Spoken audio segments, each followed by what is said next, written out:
ہمارے ساتھ تشریف فرما ہیں جماعت اسلامی پاکستان کے امیر سینیٹر سراج الحق صاحب۔ سراج صاحب، اس وقت پاکستانی عوام بڑے پریشان ہیں، آپ کیا سمجھتے ہیں کہ اس وقت پاکستانی معیشت کے لیے کورونا بڑا خطرہ ہے، موجودہ حکومت بڑا خطرہ ہے، یا کہ اپوزیشن بڑا خطرہ ہے؟ دو تین باتیں ہیں۔ دیکھیے، اس وقت جو موجودہ حکومت ہے نا جی، آپ اس کی کیبنٹ کو دیکھیں، یہ جو یاران غار ہے اس کو دیکھیں۔ اس کیبنٹ میں اور اس حکومت میں جو مؤثر لوگ ہیں وہ وہی ہے جو اس حکومت نے باہر سے درآمد کی ہے۔ کچھ IMF نے ہمیں دی ہے، اسٹیٹ بینک کے گورنر کی صورت میں، مشیر خزانہ کی صورت میں۔ پہلے وہ انڈائریکٹ ایڈوائس دیتے تھے، اب خود آ کر یہاں پر بیٹھ گئے، اور یہی وجہ ہے کہ آپ کی معیشت اب بالکل غلام ہو گئی ہے۔ اور جب آپ کی معیشت غلام ہو گئی تو پھر آپ بھی ورلڈ بینک اور IMF کے غلام ہو گئے۔ پھر ان کے جتنے مشیر ہیں جو غیر منتخب لوگ ہیں، جنہوں نے ساری عمر باہر گزاری ہے، جن کا سارا کاروبار بھی باہر ہے، جو کروڑ پتی اور ارب پتی ہے، اور جیسے یہ حکومت کمزور ہو رہی ہے یا ختم ہو جائے گی، آپ دیکھیں گے یہ اسی دن فلائٹ لے کر برطانیہ جائیں گے، کینیڈا جائیں گے۔ یعنی اگر میں اور بھی آگے بڑھوں کہ اس وقت تقریباً 15 جو حکومت نے ڈکلیئر کیے ہیں مشیر ہے، اس میں 7 ایسے مشیر ہے جو باہر کی شہری ہے۔ اب ان لوگوں کے بارے میں ہمیں کیا پتہ ہے کہ کس کے ایجنڈے پہ ہیں؟ یہ CIA کے ایجنڈے پر ہے، یہ MI کے ایجنڈے پر ہے، MI6 جو برطانیہ، اس لیے کہ اب زلفی بخاری صاحب کو دیکھے، برطانوی شہری ہے، ارب پتی ہے، اب جو ان کے اثاثوں کے بارے میں پتہ چلا ہے۔ ندیم بابر صاحب ہے، ارب پتی ہے، امریکی شہری ہے۔ جناب ڈاکٹر شہباز گل صاحب ہے، وہ سیاسی امور کے۔ تو ایک امریکی شہری اس حکومت کے لیے وہ سیاسی مشیر ہے، وہ فیصلہ کرے گا، وطنی اور غداری کے سرٹیفکیٹ بانٹ رہا ہے، وہ فیصلہ کرتے ہیں کہ کون غدار ہے اور کون ملک کا وفادار ہے۔ وہ کیا جانتا ہے؟ وہ ہمارے قبائلی علاقوں کو کیا جانتا ہے؟ وہ ٹھیک ہے، وہ واشنگٹن کے بارے میں جانتا ہے، نیو یارک کے بارے میں جانتا ہے، وہاں کے ساحلوں کے بارے میں جانتا ہے، وہاں کے بنگلوں کے بارے میں، ہوٹل کے بارے میں۔ ہمارے پیارے بھائی ندیم افضل چند صاحب ہے، ان کے بارے میں بھی پتہ چلا ہے کہ وہ بھی کینیڈین شہری ہے۔ جناب ثانیہ اندروس صاحبہ ہے، وہ تو کمال ہے جی، وہ پاکستانی بھی، سنگاپوری بھی اور کینیڈین بھی۔ اس کو تو میرے خیال میں کوئی تمغہ دینا چاہیے کہ ایک آدمی اور 3 ملکوں کی شہری۔ اس طرح آپ کا شہزاد صاحب ہے جو انتہائی قریبی معاون ہے، خصوصی ہے، امریکی شہری ہے، اور باقی بھی جو ہے ان میں اکثریت گرین کارڈ ہولڈر ہے۔ نہیں، لیکن سراج الحق صاحب، اس میں آپ لوگوں کو بھی تمغہ نہیں ملنا چاہیے کہ یہ سیکیورٹی رسک کا نام پہلی مرتبہ ہم آپ لوگوں کی زبان سے سنتے تھے؟ بے نظیر بھٹو کو سیکیورٹی رسک قرار دیا گیا تھا، نواز شریف کو سیکیورٹی رسک قرار دیا گیا تھا۔ آپ نہیں سمجھتے کہ اس طرح کے لوگوں کے ہوتے ہوئے یہ حکومت سیکیورٹی رسک ہے؟ دیکھیے، تو اس لیے تو 22 مہینوں میں کوئی حکومت ناکام تو نہیں ہوتی ہے نا جی۔ 22 مہینوں میں لوگوں کو امید ہوتا ہے کہ یہ حکومت ڈیلیور کرے گی، آگے بڑھے گی، اس لیے کہ اس حکومت کا ایک ایجنڈا تھا، تبدیلی کا ایجنڈا، کروڑ نوکریاں دینے کا ایجنڈا، 50 لاکھ گھر تعمیر کرنے کا ایجنڈا۔ لیکن اب 22 مہینے بعد کل جو وزیر اعظم نے تقریر فرمایا ہے، یعنی جو تقریر اس کو 5 سال بعد کرنا چاہیے تھا، وہ تقریر اس نے 22 مہینے بعد کیا، اور یہی تھا کہ ہم ڈیلیور نہیں کر سکے، ہمارے راستے میں رکاوٹ ہے، بیوروکریسی رکاوٹ ہے، کرپشن ہے۔ اور سچی بات ہے، ان کی بات صحیح ہے کہ پہلی حکومتوں میں لوگ ناجائز کام کے لیے رشوت دیتے تھے، اور یہ بھی کرپشن تھی۔ اس حکومت میں لوگ جائز کاموں کے لیے بھی آپ رشوت دینے پر مجبور ہے، اور جتنا ہمارا معاشرے کے ساتھ تعلق ہے، فیڈ بیک یہی ہے کہ رشوت اور کرپشن میں اضافہ ہوا ہے۔ تو یہ انہی مشیروں کا کمال ہے، غیر منتخب لوگوں کا کمال ہے جنہوں نے اس حکومت کو ناکام بنایا۔ ایک معاملہ ہے، لیکن آپ لوگ سیکیورٹی رسک سمجھتے ہیں اس حکومت کو یا اس شک کا اظہار کرتے ہیں؟ دیکھیے یہ جو سیکیورٹی رسک ہے نا جی، یہ بھی ایک بہت بڑا جامع لفظ ہے. آپ کا اس سے کیا مطلب ہے؟ لیکن میں تو اس سے یہ مطلب لیتا ہوں کہ کم از کم اس ٹیم کی موجودگی میں پاکستان میں کوئی خوشحالی اور تبدیلی نہیں آ سکتی. لیکن جماعت اسلامی تو اس سنگین اور جامع لفظ کا بڑے دھڑلے کے ساتھ ماضی میں پیپلز پارٹی اور نون لیگ کے خلاف استعمال کرتی رہی ہے اس لفظ کو. سلیم صاحب میں ایک بار پھر کہوں گا کہ میں موجودہ حکومت کو کوئی نئی چیز نہیں سمجھتا ہوں. یہ پرویز مشرف، پیپل پارٹی اور مسلم لیگ کے حکومتوں کا ایک تسلسل ہے، اس نظام کا ایک تسلسل ہے. یہی لوگ ہیں جو کل وہاں آپ کو نظر آ رہے تھے. مجھے بہت زیادہ، میں آپ کو بتا دوں کہ اس دن ایک وفاقی منسٹر نے ہمارے سینٹ میں وضاحت کی کہ جو کچھ کرپشن، تباہی اور بربادی ہے یہ گزشتہ حکومتوں کی وجہ سے ہے. تو سینیٹر نے کہا کہ گزشتہ حکومتوں میں تو آپ ہی وزیر تھے، وہ بیچارہ لاجواب ہو گئی. تو ایک طرف اگر یہ جو 15 مشیر ہے ان کی ہسٹری آپ دیکھ لیں، لیکن باقی جو کیبنٹ کا ہسٹری دیکھ لیں، اس میں بھی اکثریت یا تو پرویز مشرف کے دور کا ہے یا پیپل پارٹی کے دور کا ہے. اس لیے سلیم صاحب تعلیمی پالیسی، معاشی پالیسی، خارجہ پالیسی، داخلہ پالیسی ایک ہی طرح کے ہیں. کوئی 19-20 کا فرق تو آیا ہوگا. لیکن گزشتہ حکومتوں کے خلاف تو جماعت اسلامی سڑکوں پہ بھی نکل جاتی تھی اور آپ خود سپریم کورٹ آف پاکستان بھی گئے تھے. جس طرح آپ نواز شریف کے خلاف سپریم کورٹ آف پاکستان گئے تھے، اب ان لوگوں کے خلاف کیوں نہیں جا رہے ہیں؟ ان لوگوں کے خلاف ہم عوام کی عدالت میں جائیں گے اور عوام سے شیئر کریں گے کہ تبدیلی کے نام پر جو حکومت آئی ہے انہوں نے آپ کو کیا نقصان پہنچایا، آپ کی روپیہ کی قدر میں کمی آئی. آپ کو احساس ہو گیا ہے کہ ثاقب نثار کے پاس جانا اس کا ملک کے لیے اچھا نتیجہ نہیں نکلا؟ دیکھیے پاکستان میں عجیب مسئلہ ہے نا جی کہ ایک جج کو انصاف کرنا چاہیے تھا، کرنا چاہیے، وہ ڈیم بنانے میں مصروف ہے، چندہ کرنے میں مصروف ہے، آبادی کو کم کرنے میں مصروف ہے.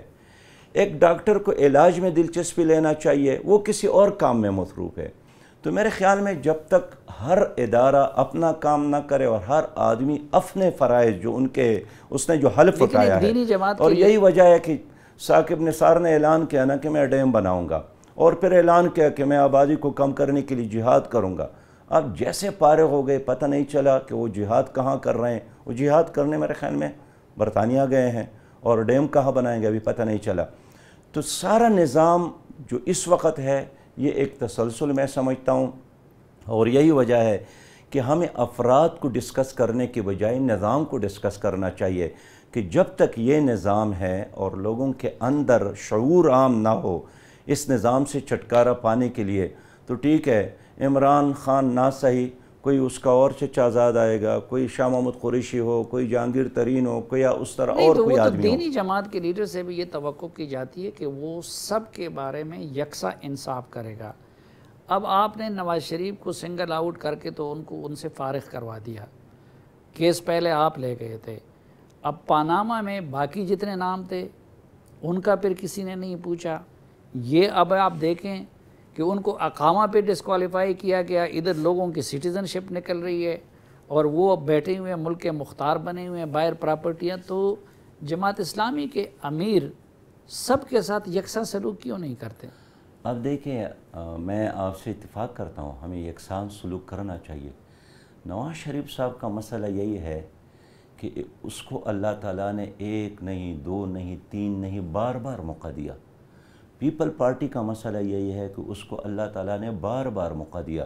اور میری اور آپ کی جو لائف ہے، یہ نواز شریف صاحب کو آل پارٹی کانفرنس میں نے بتایا تھا کہ میری جو لائف ہے وہ آپ کی حکومت میں گزر گئی.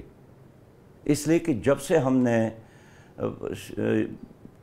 زمانہ تعلیمی کے بعد جماعت میں شمولیت اختیار کیا تو ایک اور نام نہیں لیا نا، جنرل ضیاء الحق جیسے اور جنرل مشرف جیسے لوگوں کو بھی بار بار موقع ملا اور سب سے زیادہ موقع ملا. وہ جو ضیاء الحق صاحب تھے نا، ان کی عمر بھی انہی کو انہوں نے دیا تھا نا کہ اللہ تعالیٰ میری عمر بھی نواز شریف صاحب کو دے دے. تو ہماری ساری میری اور آپ کی زندگی یا پیپل پارٹی کی حکومتوں میں گزری ہے یا نواز شریف صاحب کی حکومتوں میں گزری ہے. اچھا، میری اور آپ کی زندگی اور عام آدمی کی زندگی پیپلز پارٹی اور نون لیگ کی حکومت میں اچھی تھی یا کہ آج عمران خان کی حکومت میں اچھی ہے؟ دیکھیے میرے اور آپ کی عام انسان کی زندگی ایک جیسی ہے، ان سے بھی لوگ نالان تھے، اس لیے پیپل پارٹی کے خاتمے کے لیے لوگوں نے بہت بڑی مہم چلائی۔ اس کے بعد آپ کے علم میں ہے ضیاء الحق کا مارشل آیا، اس نے بھی بڑی خوبصورت نعرے دیے، لیکن مجھے بالکل یاد ہے کہ 11 سال بعد جب وہ آخری تقریر کر رہے تھے، میں اتفاق سے اس دن ایک تربیتی اجتماع میں مری میں تھا کہ وہ رو رہے تھے کہ میں کچھ نہیں کر سکا، اس لیے کہ ان کے ساتھ بھی ٹیم تو ویسے نہیں تھی۔ اس کے بعد یہ جو پیپل پارٹی کا دور آیا، اس میں بھی لوگوں کو یہی خیال تھا کہ اب بے نظیر باہر گئی ہے، واپس آئی ہے، اس نے بہت کچھ سیکھا ہوگا، لیکن محترمہ بے نظیر بھٹو بھی کچھ نہیں کر سکے اس نظام میں، اور آخر وہ بھی ناکام ہو گئی۔ اس کے بعد پھر پرویز مشرف نے جو 7 نکاتی ایجنڈا دیا تھا، آپ کو یاد ہے، اس میں بھی یہی کرپشن کا خاتمہ اور یہی ریفارمز کے نعرے لگائے، کچھ نہیں کر سکے۔ اس کے بعد پھر ان کی حکومت، پھر نواز شریف صاحب کی حکومت، پھر پی ٹی آئی کی حکومت، تو یہ تمام حکومتیں ایک ہی نظام کا ایک تسلسل ہے، میں بار بار یہی کہوں گا، اس لیے ان میں سے جو بھی آئے گا آپ اسی طرح رہیں گے۔ اچھا، تو اس کے خاتمے کے لیے آپ کے پاس کیا ایجنڈا ہے، کیا لائحہ عمل ہے؟ اس وقت جماعت اسلامی کا موقف کیا ہے؟ موجودہ سسٹم کو کنٹینیو رکھنا چاہتی ہے، نیا الیکشن چاہتے ہیں، ان ہاؤس تبدیلی چاہتے ہیں، یا اسٹیٹس کو چاہتے ہیں؟ ایک بات تو یہ ہے کہ کوئی ایسا راستہ جو غیر جمہوری ہو اس کو ہم سپورٹ نہیں کریں گے، اس لیے کہ ایک کمزور جمہوریت بھی ماشاء اللہ سے بہتر ہے، اور ہمیشہ جماعت اسلامی نے امریت کا مقابلہ کیا ہے اور امریت کو پسند نہیں کرتے ہیں، ہمارا دین اس کا اجازت نہیں دیتا ہے، ہمارا آئین اس کا اجازت نہیں دیتا ہے۔ تو ایک بات تو یہ ہے کہ اس حکومت کے خاتمے کے لیے بھی کوئی ایسا راستہ جو آئین کے خلاف ہو اس کو ہم سپورٹ نہیں کریں گے۔ تو ری الیکشن تو آئین ہی ہے۔ ایک منٹ، دوسری بات یہ ہے کہ میں سیاسی جماعتوں کو آج آپ کے اس پروگرام کے ذریعے یہی پیغام دوں گا کہ فرض کرے 1 مہینے بعد الیکشن ہو اور ہماری یہ ڈیمانڈ منظور ہو جائے کہ جناب ری الیکشن، تو کیا ری الیکشن اسی طرح ہوگا جس طرح پرانا الیکشن ہوا ہے؟ تو تمام سیاسی جماعتوں کو اس پر آپس میں مذاکرات کرنا چاہیے کہ ایک شفاف الیکشن کیسے یقینی ہو جائے۔ اس لیے کہ اگر الیکشن سے پہلے صوبے تقسیم ہوتے ہیں، حلقے تقسیم ہوتے ہیں، یہ طے ہوتا ہے کہ کون کامیاب ہوگا کون ناکام ہوگا، تو اس طرح الیکشن تو ایکسرسائز پر نتھنگ ہے۔ میں اس لیے یہ جو تعداد کے لحاظ سے بڑی جماعتیں ہیں قومی اسمبلی میں موجود ہیں ان کو بھی دعوت دیتا ہوں، جو موجود نہیں ان کو بھی دعوت دیتا ہوں کہ ہمیں آپس میں ڈائیلاگ کرنا چاہیے کہ ہم اپنے الیکشن کو کیسے شفاف بنائیں، ورنہ ہر الیکشن کے بعد اگر آپ دوبارہ یہی گلہ کرتے ہیں، یہی رونا روتے ہیں کہ اس میں بھی دان لی ہوئی ہے اور اس میں بھی جھرلو ہے اور اس میں بھی پنچر لگے ہیں، فائدہ کیا ہے؟ اس لیے میں آپ کے اس پروگرام کے ذریعے تمام پولیٹیکل ورکرز کو، تمام سیاسی جماعتوں کو، جمہوریت پر یقین رکھنے والوں کو یہی دعوت دیتا ہوں کہ ایک شفاف الیکشن کے نظام پر ہمیں آپس میں ڈائیلاگ کرنا چاہیے۔ اگر کوئی شہباز شریف صاحب کے بارے میں سنے کہ اے پی سی بلا رہا ہے، میں سمجھتا ہوں کہ بہت سارے موضوعات تھے، اس کو بلانا چاہیے تھا، کشمیر کے موضوع پر بلانا چاہیے تھا، بجٹ سے پہلے بلانا چاہیے تھا، اور کرونا کہ اس بڑے وبا پہ بلانا چاہیے تھا پورے اپوزیشن کو، لیکن نہیں کر سکے۔ اب بھی اس کا بنیادی ایجنڈا یہی ہونا چاہیے کہ بابا شفاف الیکشن کیسے ہو۔ اگر آپ کا الیکشن ہی آپ پہ اس کی یقین نہیں ہے اور مجھے یقین نہیں ہے اور ووٹر کو یقین نہیں ہے، میرا خیال نہیں ہے کہ لوگ دوبارہ قطاروں میں کھڑے ہو کر شناختی کارڈ ہاتھ میں رکھ کر ووٹ ڈالنے کے لیے آئیں گے۔ ناظرین، سراج صاحب سے ایک اپوزیشن کے کردار پہ بھی بات کریں گے اور ان سے یہ بھی جانیں گے کہ اس وقت حکومت زیادہ نااہلی کا مظاہرہ کر رہی ہے یا کہ اپوزیشن، لیکن ایک مختصر سے وقفے کے بعد۔